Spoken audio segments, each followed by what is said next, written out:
how your care home profit margin is 87% if you go from 86% occupancy to 95% occupancy.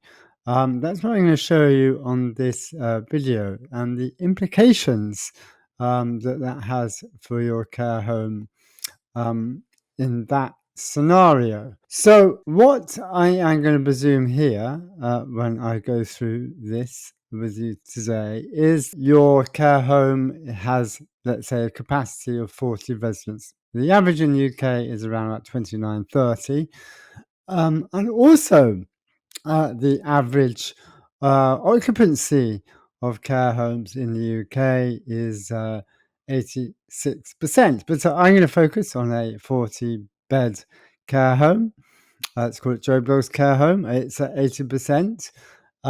So if it's at 80% occupancy, it will have 34 residents, which of fees of £1,000 per week is 1.77 million revenue. And by the way, if you've got any questions on this as I go through these numbers, add them please in comments wherever you're watching this video, and I'll happily do my best to answer them.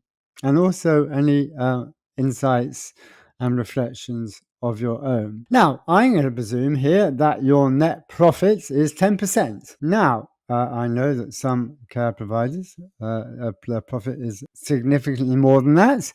Of course, for some, it's significantly lower.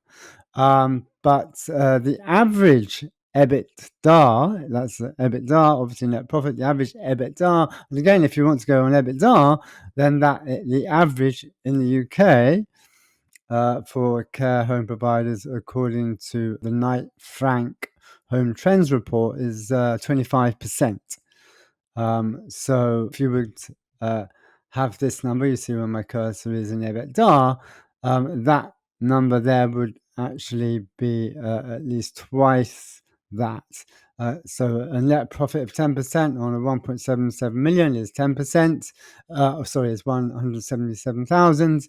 If this was an EBITDA number, that of course would be more around 350,000 plus. I'm going on net profits for the purposes of this video, and it's presuming your net profit is 10%. So there's a number of presumptions here, and of course, whether it's capacity, whether it's fees, whether it's net profit, it will be different to you, but this is just to give you a kind of a snapshot how it might look for this kind of size care home with these kind of net profits. However, if you are average and you are 86% occupancy and you want to get to 95%, that means you will need to have an occupancy of 38, which moves from 34, which is additional 4 more beds to be filled, which again would be an additional 208,000 income per year, and that's presuming you are at 38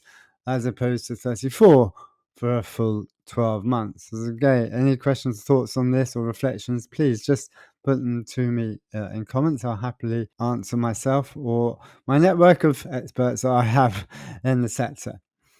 Now, this is where it gets interesting. Is that on average, certainly for a residential non-complex behaviour care home, it's around about 6 staff to 1 resident.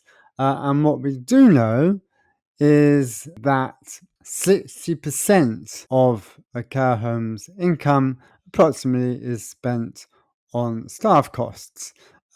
Your teams are the most expensive cost that you have. So I think it's just maybe a bit less than that, maybe 59, but I've just rounded up to 60%. Again, this is via 2024. We have the national insurance contributions increased.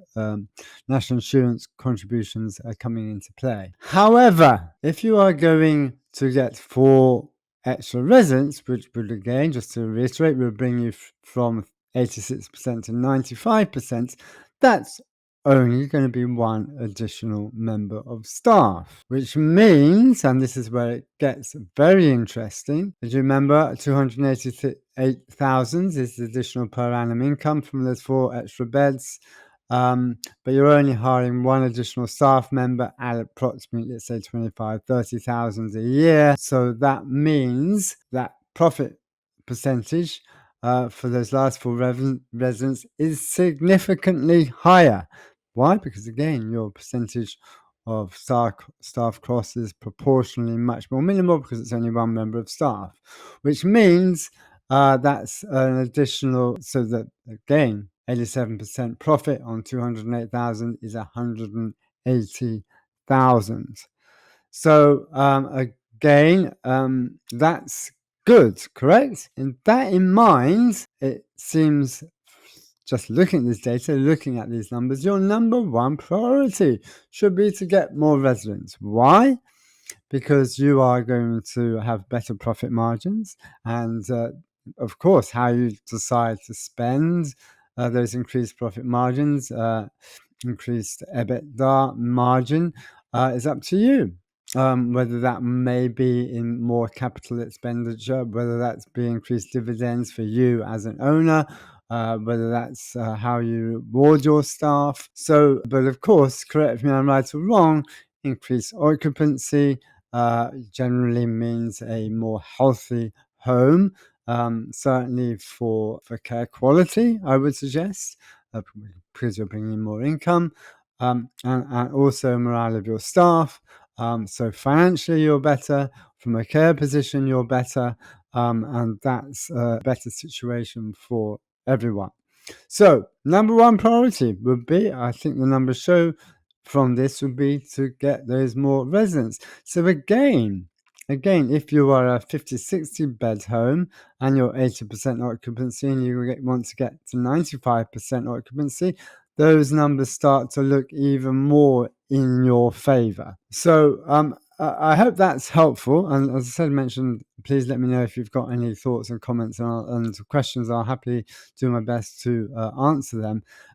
But essentially, what this means for you is you have a number of options. If you are, let's say, at 86%, you can do nothing.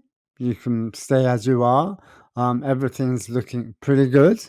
And you may feel comfortable with that, and you may like the status quo, and you may feel that's all good, and maybe possibly occupancy will increase for some unknown reason. Of course, it could go down, but you may kind of do nothing.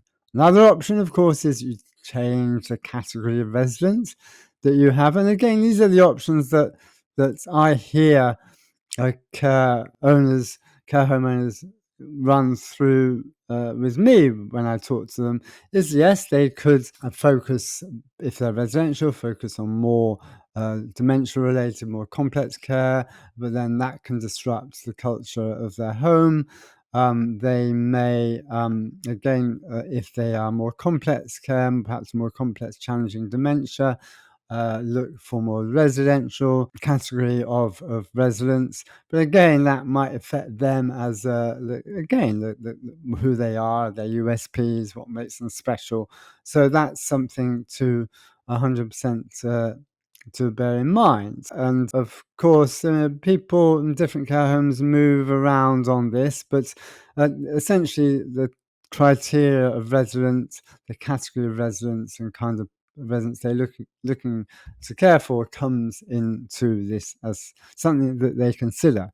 Now, a third option is that they do specific marketing, yeah, in order to help get those additional residents. And in this case, actual fact, for this 40-bed home, it's not as many beds. It's 4 beds. So, and they may want to focus more on privates. So that's another option that a care home faces, is that they could decide, well, we are going to go out of our way to market ourselves better via a specific marketing approach. So those are the options as I see it when I speak to care homes and care home owners. And I hope that was helpful. And finally, if you thought this video was useful, please subscribe, and you won't miss any videos like it. We focus mainly actually on PR marketing for care homes to get more inquiries and fill beds faster. But I hope this video was of interest, and please subscribe and reach out to me if you've got any thoughts or questions.